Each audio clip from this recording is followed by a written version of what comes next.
I stood frozen, staring blankly at the empty plot of land behind my house, where just 2 days ago, a 4,000-gallon emergency water tank stood tall like a steel guardian. Now, gone, without warning, without a trace.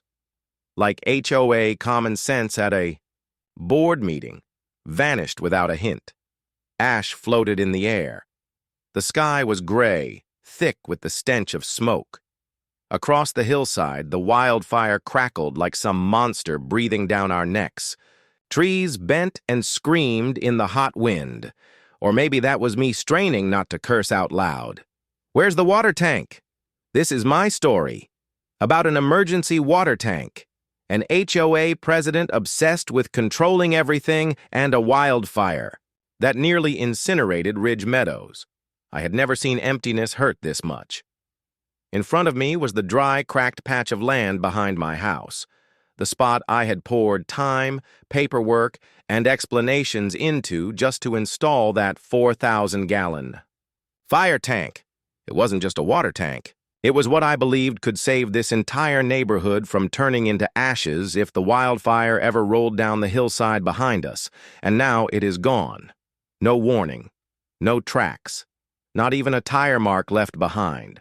I was still in shock when the sirens started, shrill and frantic. The fire crew appeared like a pack of wolves rushing to hold back the flames. The fire was rapidly spreading at the edges of the neighborhood, and if the wind shifted, we had less than an hour to react. "Where's the water tank?" Captain Ray Donovan's voice cracked through the smoke like a thunderclap. He wasn't the panicking type. A firefighter for 20 years, he'd seen it all. From kitchen gas explosions to canyons swallowed by infernos. I looked at him, then back at the empty dirt.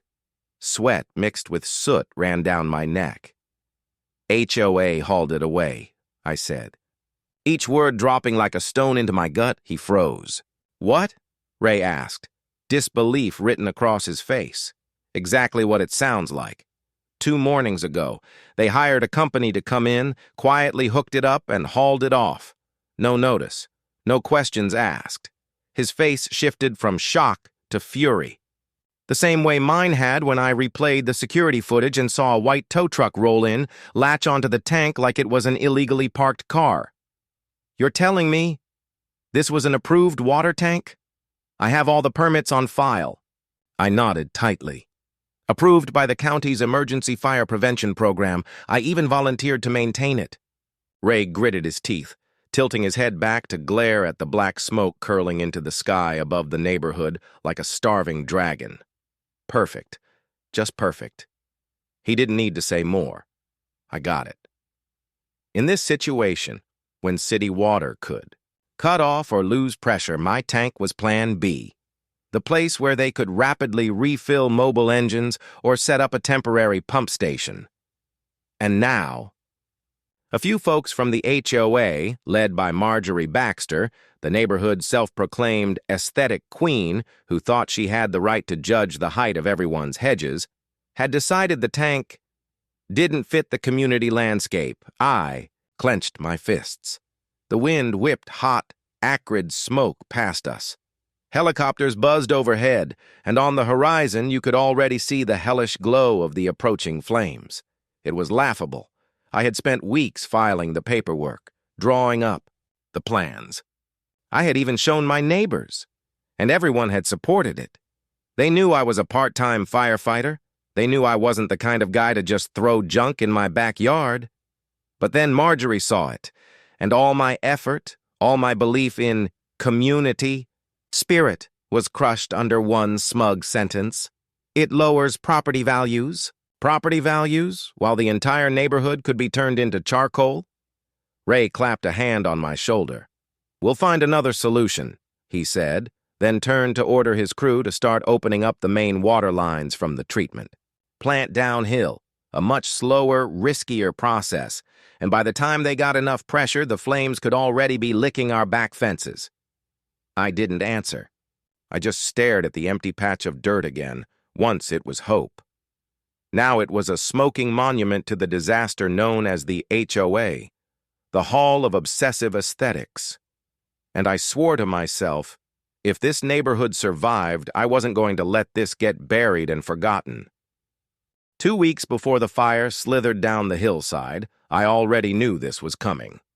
Not because I could predict the future, but because I was a part-time firefighter, someone who had participated in dozens of emergency drills and had seen far too many families stand in front of the ashes where their homes once stood, all because of a lack of water, a lack of preparation, and a lack of proper concern. This neighborhood, peaceful as it looked, anyone who'd lived here long enough knew.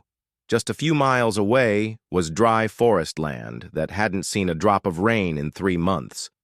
One spark from a lawnmower, one cigarette flicked from a passing truck, and the whole place could go up. So I decided to act. I contacted the County Emergency Fire Prevention Program, a special program that allowed eligible homeowners to install emergency water tanks on their property up to 4,000 gallons in size, as long as it was within designated areas and properly documented. I filed the paperwork, drew the diagrams, completed the declarations, and less than 10 days later received official approval. I didn't waste any time. I called a towing company, rented a tank from a specialized supplier, and the very next morning I was standing in my backyard, waiting for the tank to be lowered into place. That's when she appeared. From down the street, the sound of flip-flops smacking against pavement echoed like a warning siren. Slap, slap, slap! Each step rushed and furious, as if storming into battle.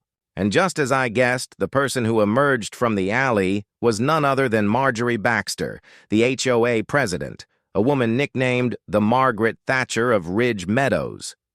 Hair piled high, sunglasses perched on her forehead like a crown, clipboard clutched tightly, her ever-present weapon full of red notes, violations, and lists of landscape disruptors. "What the hell is this?" she shrieked, her voice so sharp it sent birds scattering from the trees behind us. I turned calmly. "A water tank, for fire emergencies. Approved by the county," I said. She stared at the tank like I had just parked a spaceship. "In my backyard. This giant thing is disgusting. It ruins the entire visual flow of the North End. You can't just dump an industrial monstrosity back here." I pulled the stack of papers from my pocket. "Actually, I can, and I have. Here's the approval from the county emergency office. Location map, risk assessment, and prior notification included. You're welcome to read it." Marjorie didn't even reach for it. She waved it away like I had just offered her a napkin, soaked in fish sauce. "I don't need to see that. I'm the HOA president. I know the laws here." Ah, yes, the classic, "I know the laws here." Something I always felt tempted to print on a t-shirt and sell online every time I heard it. I stayed patient. "Mrs. Marjorie, this isn't a decoration. It's emergency equipment. You realize if a wildfire reaches here, this tank could save at least 3 houses within the first 10 minutes, right?" She crossed her arms. "Fires are rare. I've lived here for 12 years and haven't seen a single wildfire." I looked at her, resisting the urge to laugh. "Fires don't send out save-the-date cards. You know that." "No. I know what I see." "And what?" "I see is something ugly that drags down property values. I will bring this matter before the HOA board, and if you don't remove it, we'll deal with it. Our way." It sounded like a threat, but I still smiled. "You do what you need to do." I followed the law. "And this tank? It stays." I thought it would end there. After all, I'd handled much hotter, scarier situations. Fires, smoke, people trapped in burning houses. One grumpy old lady with a clipboard? Too easy. But I underestimated the HOA because while I was busy at work, she didn't just bring it before the board. She found a loophole. She contacted a towing company, claimed it was an unauthorized hazard. And while I was away, they rolled in and hauled the tank away like a car illegally parked on the curb. I didn't know about it at the time. I still believed I had done everything right. I believed logic would win. But logic wasn't exactly the most abundant resource inside an HOA boardroom. I came home late Thursday afternoon after a 12-hour shift. The sun was still blazing, but the air felt different, hotter, drier, carrying a faint smell that most people wouldn't notice. But to me, it was crystal clear. The scent of an approaching wildfire. I planned to check the piping system and measure the water level in the tank, but the moment I stepped into my backyard, it felt like my heart dropped out of my chest. There was no tank. The 4,000-gallon emergency water tank I had installed exactly at the approved location, complete with 6 stabilizing frames and a ground mat, was gone. I just stood there, stunned, my mind racing through possible scenarios. Stolen? Impossible. Who would steal a steel water tank the size of a shipping container in broad daylight? Pulled by the installation company? Unlikely. They had no reason to, and I hadn't signed any retrieval orders. Just a few minutes later, I knew exactly what had happened. And I wasn't even surprised. I pulled up the security camera footage. The rear camera captured it all. 13 a.m. While I was at the fire station 20 miles away, a white, unmarked truck backed into the alley. Trailing behind was the all-too-familiar maroon SUV with the front license plate reading HOA, Ridge Meadows. Marjorie Baxter got out first. She wore pastel pink sportswear, sunglasses as big as a helmet, and waved her arms around like she was commanding a military operation. A man in a tow company uniform followed, inspecting the tank, then looking back at her, clearly hesitant. Through the microphone, I clearly heard, "This isn't permitted here. Remove it. This is an order from the neighborhood board." The tow driver seemed to say something like, "Are you sure?" But Marjorie snapped, "I'm the HOA president. This is an emergency action for community safety." Oh, the irony. An emergency water tank removed. In the name of community safety. I sat there, watching the entire footage, then opened my phone. 3 missed calls from an unknown number. 1 voicemail. I hit play. "Hello, this is Jim from Greenhall. Transport. We were instructed by the HOA representative to remove unauthorized equipment from your property. If you have any questions, please contact us." "Thank you." I let out a dry laugh. The kind of laugh that says, so that's how it's going to be. At that moment, I wasn't just angry, I was boiling.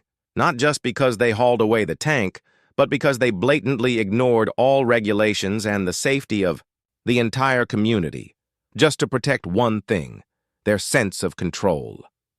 I spent that whole evening preparing my counterattack. I printed out every piece of documentation. County approval letter, confirmation from the emergency program, photos of the tank properly installed, and the security footage, time-stamped, complete with Marjorie Baxter's voice declaring, "I'm the HOA president." I didn't email the HOA. I didn't call Marjorie. I sent a thick dossier directly to the Lincoln County Fire Department with a note. "Emergency fire equipment unlawfully removed by HOA, endangering public safety. Request investigation." I also CC'd the County Emergency Management Office, the County Attorney's Office, and of course a few contacts in the local news station's media team. This wasn't just about me anymore. This was about the lives of an entire neighborhood. And I wasn't going to let it get buried under an HOA meeting with bad coffee and stale cookies. The next morning, I got a call from Chief Ray Donovan. "You sure about the tank being hauled off? I've got video." "Send it. Send everything. I'll escalate it immediately." His voice was dead serious. More serious than when I first heard it during an emergency call a decade ago. "I know, Mrs. Baxter," he added. "And I know this HOA. They think they're the law in their little world. But if this jeopardizes fire, safety, they won't have a rock to crawl under." I stood in my backyard, staring at the cracked, empty dirt. Once, that spot held a piece of equipment that could have saved dozens of homes. Now, it was the clearest evidence yet that one person's dedication couldn't stand against an entire system's arrogance. Unless that person was willing to fight back. And I was. I wasn't just going to push back. I was going to fight to the very end.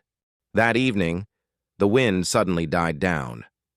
An eerie silence settled, so heavy that I could hear every creak of the dry branches rustling outside the porch. I was standing in the kitchen, making myself a cup of coffee, when the phone rang. 3.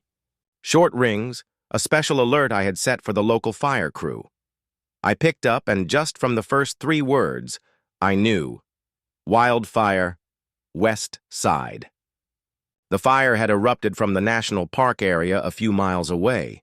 A spark from an abandoned campsite, carried by the dry summer winds, was sweeping straight toward our neighborhood. I tossed the coffee mug into the sink, grabbed my rescue jacket, and sprinted to the truck. 15 minutes later, I arrived with the fire team at the main intersection leading into Ridge Meadows. The scene before me was like something out of an apocalypse movie. A blood-red sky, a giant spiral of smoke blocking out the sun. Residents were frantically throwing what they could into their cars, sirens blaring, people shouting, fire engines roaring everywhere. Ray Donovan, our captain, barked over the radio. "Deploy Team 2, set up an auxiliary spray station. Need a water source at North Ridge, now!" I swallowed hard.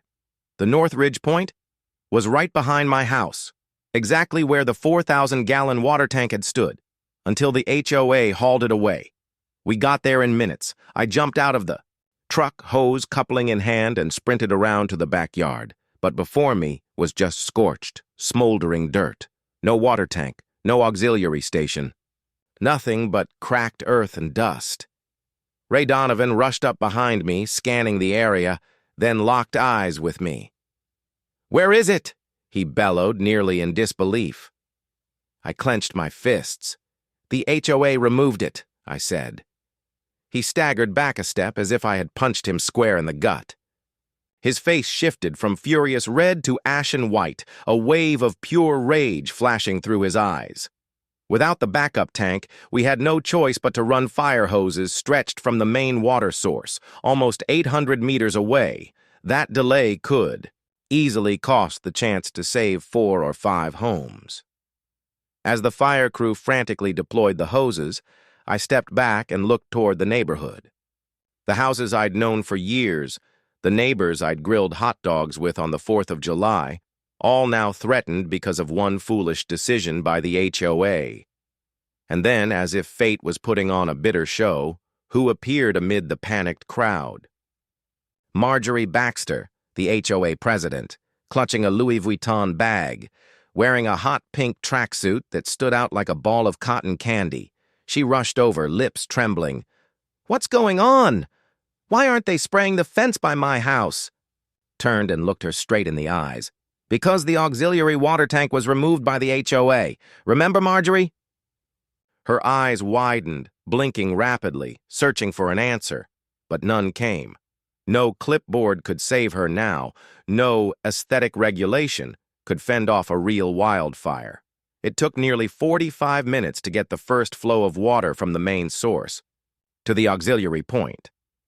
In that time, 2 homes on the outskirts, one belonging to an elderly couple in their 70s, another to a young family with 2 small kids, caught fire at their front porches before we managed to bring it under control.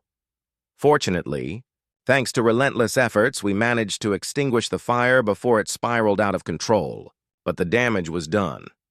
And it never should have happened, if that water tank had still been there. That night, after the fire was out and people trudged back to pick up what was left, I stood in front of my home, staring at the water stains on the parched ground.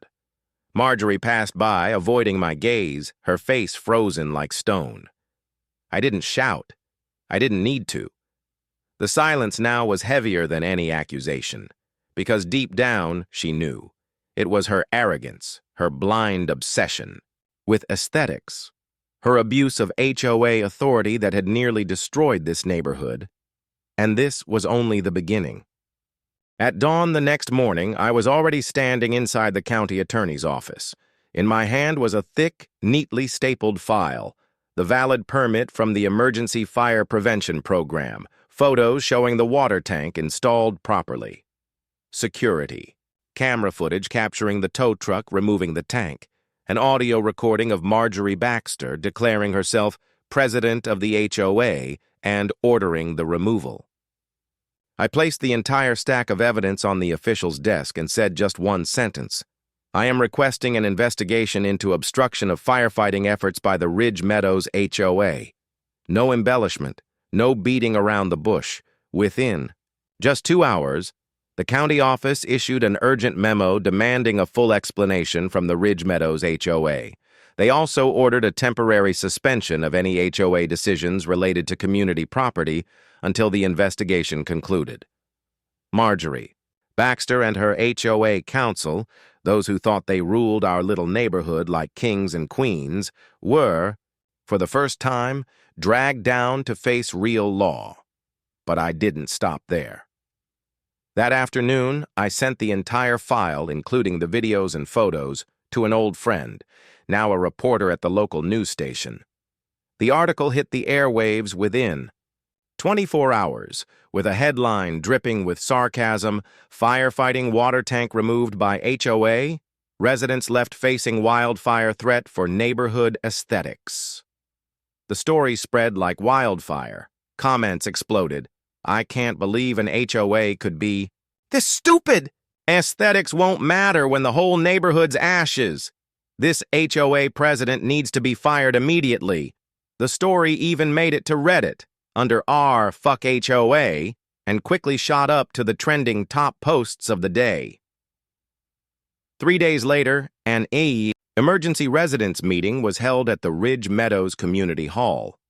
This time, unlike the quiet coffee-sipping sessions where people debated fence colors, the hall was packed tight, faces hard as steel. I walked in feeling like I was stepping between two battle lines.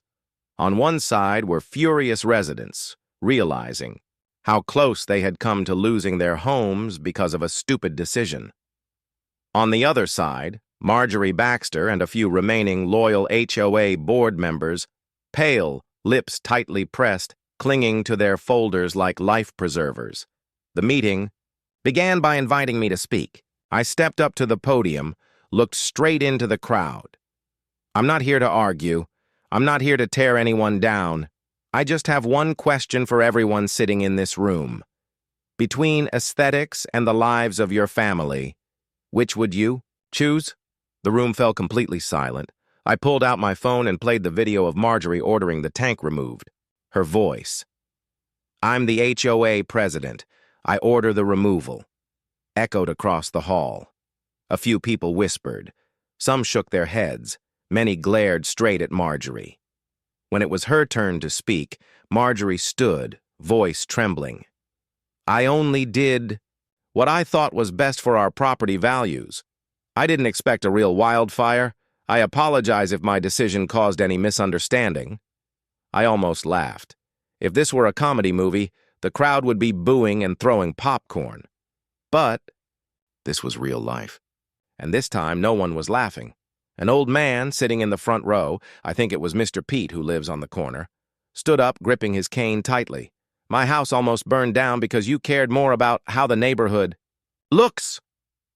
"So are you going to pay for it, Madam President?" Murmurs rose into angry shouts. A young mother holding her baby stood up too. "You pulled the water tank. Do you even know my kids nearly suffocated?" Banging on tables, shouts demanding Marjorie resign. It was a full-on revolt. The result? Right there in that meeting, 88% voted to remove Marjorie Baxter from the HOA presidency. Percent voted to overhaul the entire HOA decision-making process, especially for safety-related matters.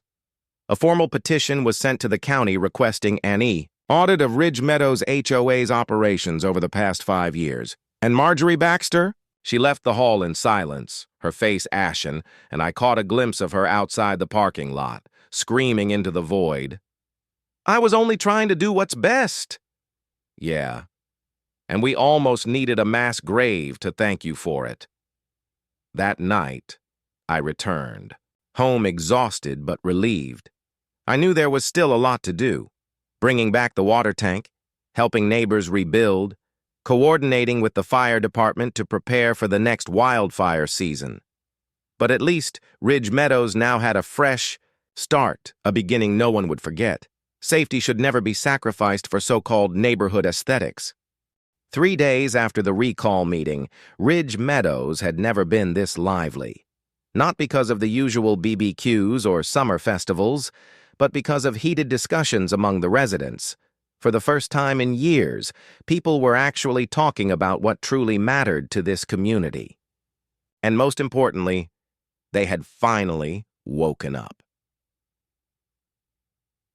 On Monday morning, the old community center bulletin board was replaced with a bright red sign, "Urgent Notice, Ridge Meadows HOA is temporarily suspended.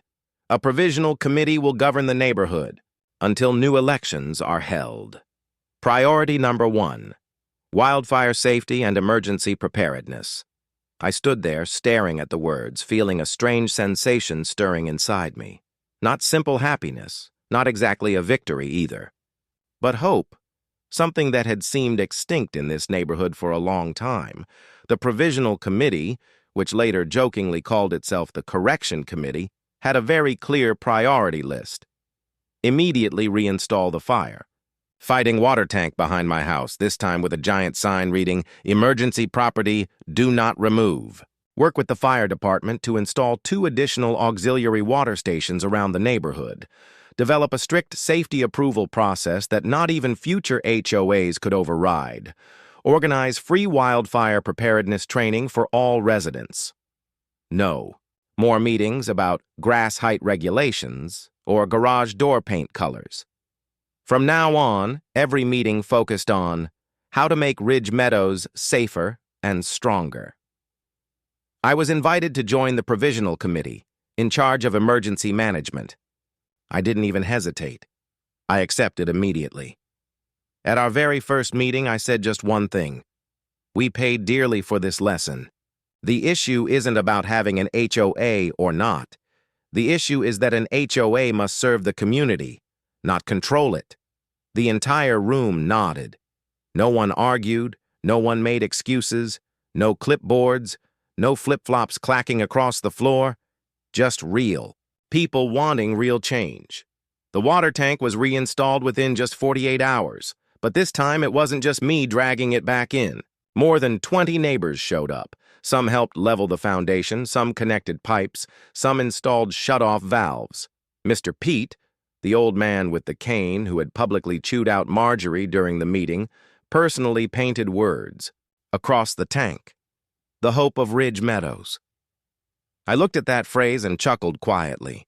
What was once considered an eyesore by the old HOA was now a symbol of resilience.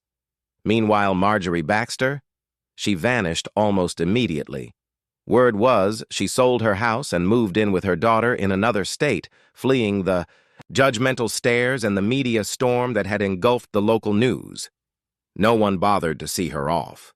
No flowers, no farewell cards, just a heavy silence, and the sense that Ridge Meadows had finally cleansed itself of a chronic disease. 3 weeks later, the great wildfire was officially declared contained. At a small ceremony, the fire department awarded Ridge Meadows a certificate of appreciation for positive cooperation in wildfire prevention efforts. I stood next to that plaque, a cold beer in hand, looking around. Kids playing on the lawns, adults chatting happily, cops and firefighters. Laughing by the barbecue grill, no more suspicious glances, no more backroom whispers. Only a real community, in every sense of the word. That night, before heading to bed, I stood out on the porch, looking toward the newly reinstalled water tank standing tall behind the yard. The cool night breeze carried the scent of fresh grass and the chirping of crickets. I closed my eyes and breathed deeply. Maybe, just maybe, out of the ashes, Ridge Meadows had found real life again. And I knew. No matter how many future HOAs came and went, no matter how many debates broke out, one thing would be forever etched into the hearts of everyone here. No one, no matter their title, would ever again be allowed to disregard our safety. About a month after the wildfire, while Ridge Meadows was slowly settling back into a new normal, we received a special announcement from the mayor's office. I remember it clearly. The sky was bright, the sun gentle, and everyone at the community center was dressed a bit sharper than usual. The city's mayor, Mr. Samuel Reeves, was coming to Ridge Meadows in person, not to inspect, not to reprimand, but to present an award honoring the entire neighborhood for its spirit of unity and efforts in recovery after the crisis. I stood in the front row, wearing a dark blue shirt and old but clean jeans. Next to me was Mr. Pete, leaning on his cane. A little farther down, I spotted Emma, the young mother who had shouted at the recall meeting, holding her little boy, who was waving a tiny paper American flag. The atmosphere that day was something special, solemn, yet friendly, and brimming, with a quiet, undeniable pride. Around 10 a.m., a black SUV pulled up. Mayor Reeves stepped out, wearing a simple gray suit and a warm smile, his handshake firm.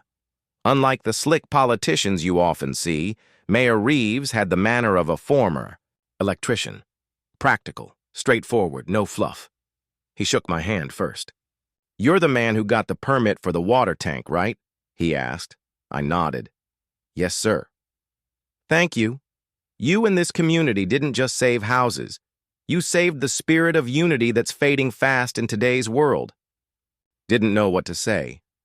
I just gripped his hand tighter and nodded again. The ceremony started with a short speech.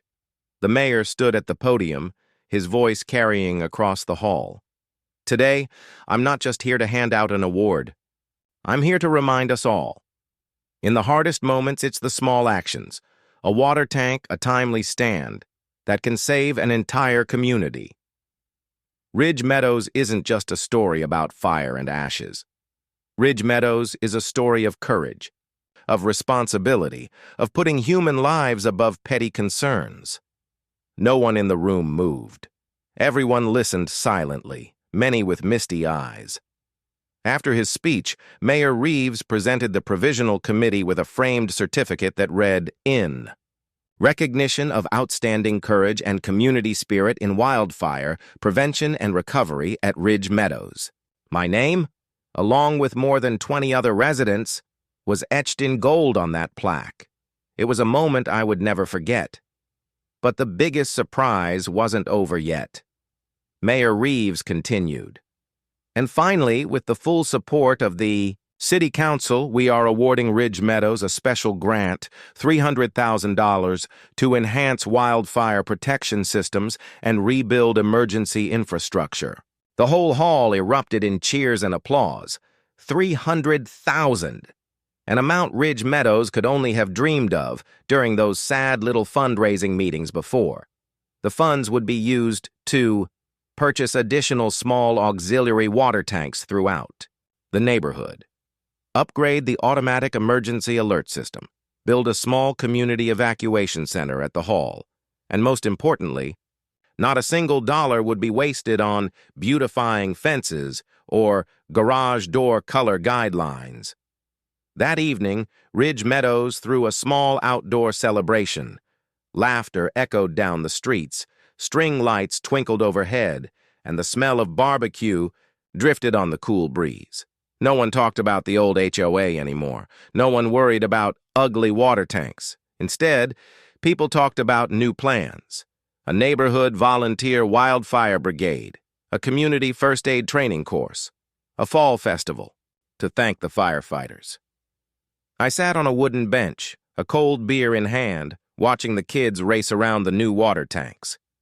And I smiled, because I knew the Ridge Meadows I had once loved was finally back. Not because of meaningless rules, not because of HOA signs plastered all over fences, but because of courage, unity, and the simple, unwavering belief that doing the right thing is always worth it, even if you have to stand against an entire system. 3 months after the fire, Ridge Meadows had transformed. The homes once blackened by smoke were now freshly painted, shining under the sun. The flower beds lining the sidewalks, once deemed aesthetic violations by the old HOA, now bloomed, freely, showing off their colors to the world. But the real change wasn't just on the surface. It ran deep. In every conversation, every handshake, every community meeting, things that had long been dead under soulless rules and internal power games. One Sunday afternoon, I sat on a wooden bench I'd built myself under the porch roof, looking out at the clean, peaceful street. Children's laughter echoed from the new park, the same spot where Marjorie once wanted to build a dust wall for aesthetic safety. Dogs raced each other across lawns, adults laughed and chatted, bikes zipped past. No more clipboards. No more flip-flops clapping angrily down the street. No more suspicious glances peeking from behind closed curtains. Only Ridge Meadows, where everyone finally felt like they belonged. That day, a small but special event took place at the community hall. Not an HOA meeting, not another petty argument over regulations, but the unveiling of a new plaque, gifted by the city. Ridge Meadows, where safety comes before appearances. The new plaque gleamed proudly at the neighborhood entrance. I, along with my newly bonded neighbors, Pete, Emma, Robert, and Darlene, stood together to cut the ceremonial ribbon. The applause was loud and heartfelt.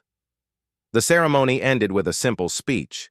This time, I was the one asked to represent the residents. I stepped up to the podium, took a deep breath, and spoke. 3 months ago, we stood before a fire that could have burned down everything, our homes, our hopes, and even our humanity. But in the end, what remained wasn't ashes. What remained was a stronger, wiser community that now knows what truly matters. We learned that no fence is more beautiful than the spirit of unity. No aesthetic rule is nobler than courage, and no property value is worth more than a human life. Ridge Meadows has changed, and I believe that from today forward, anyone who steps into this neighborhood will feel something money can't measure, a real community where people put each other first. As I stepped down, the applause thundered like a storm, not for a flashy speech, not for a personal victory, but because everyone in that room knew we had overcome fire, division, and deeply ingrained flaws. Together, we had found ourselves again. That night, after the city lights dimmed, I went back out to the porch with a hot cup of coffee in hand. Off in the distance, I saw the glow of the fire tank, now decorated with small, warm LED lights.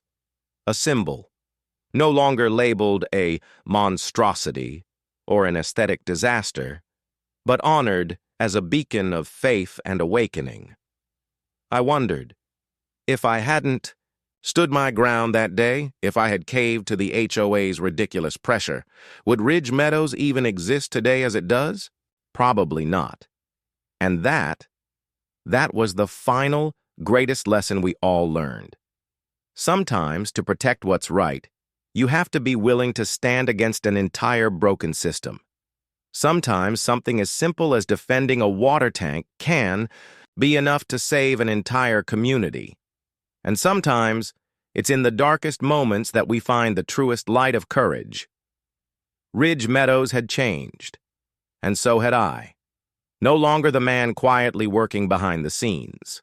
No longer the man thinking, maybe nothing can change, but a part of a bigger story, a story of hope, of bravery, of rebirth from the ashes. So if you ever find yourself asking, what would you do if the only thing standing between your neighborhood and disaster was something the HOA wanted to remove just because it looked ugly? Remember Ridge Meadows. It's not just a name on a map now. It's a symbol of resilience, proof that even when faced with arrogance, foolish decisions, even with nature itself, as long as people believe in each other, we can still prevail. And the greatest message I want to leave you, and anyone who's ever felt powerless against an unfair system, is this: never stay silent in the face of wrong. Never underestimate the power of a small act, because sometimes a single water tank, standing firm in a wildfire, is enough to hold on to hope for an entire community.